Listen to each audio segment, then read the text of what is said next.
ఒకరోజు సాయంత్రం తన ఆఫీస్ నుండి ఇంటికి వెళ్తున్న అనన్య బస్ స్టాప్ దగ్గర ఆగింది. రోజంతా వర్క్, డెడ్లైన్లు, ఫోన్ కాల్స్, ఆమె మనసు పూర్తిగా అలసిపోయింది. బస్ రావడానికి సమయం ఉంది కాబట్టి తను కూర్చుంది. చుట్టూ చూసింది.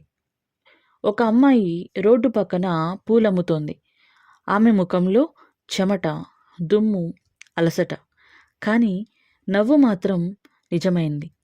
అనన్య ఆ అమ్మాయిని గమనించింది. ఇంత కష్టపడి ఇంకా నవ్వగలగడం ఎలా అని తన మనసులో అనుకుంది. ఆ క్షణంలో ఆమెకి ఒక రియలైజేషన్ వచ్చింది. తాను జీవితంలో చాలా దూరం పరిగెత్తుతూ తనని తాను మాత్రం మర్చిపోయిందని.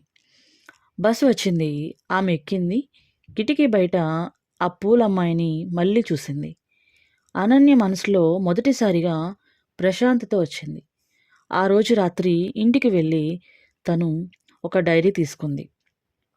ఆమె మొదటి వాక్యం ఇలా రాసింది: ఇక నుంచి నా జీవితం గురించి ఆలోచించేటప్పుడు ఇతరుల అంచనాల కంటే నా మనసు మాట వినాలి. అనన్యల మనలో చాలామంది జీవిత పరుగులో మనల్ని మనం మర్చిపోతాం. కానీ ఒక్క క్షణం ఆగి ఆలోచిస్తే జీవితం ఎంత అందంగా ఉందో తెలుస్తుంది. మనల్ని మనం అర్థం చేసుకోవడం అంటే మన బలహీనతల్ని తిట్టుకోవడం కాదు, మన నిజమైన విలువను గుర్తించడం. ప్రతి మహిళ తనలో ఒక కథ ఉంది.